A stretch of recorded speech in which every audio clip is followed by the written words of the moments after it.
ఆవిష్కరించిన రోజు. మరి డిసెంబర్ 5వ తారీఖు అర్ధరాత్రికి ఆయన అనుకున్నటువంటి ఆ యజ్ఞాన్ని పూర్తి చేసి మరి మహోన్నత గ్రంథాన్ని ఈ జాతికి అందించాడు.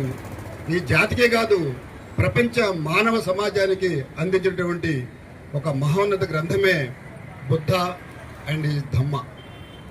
ఆ గ్రంథాన్ని చిట్ట చివరి పేజీ ముందు మాట కూడా నిన్న రాత్రి అర్ధరాత్రి వరకు ఆయన పూర్తి చేసి ఆయన యొక్క పర్సనల్ సెక్రటరీకి అప్పచెప్పి మరి ఆయన యొక్క జీవిత యాత్రని ఆయన ముగించారు.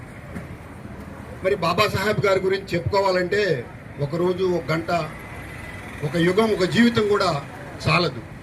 అటువంటి మహోన్నత త్యాగాలు ఆయన యొక్క జీవితంలో ఉన్నాయి.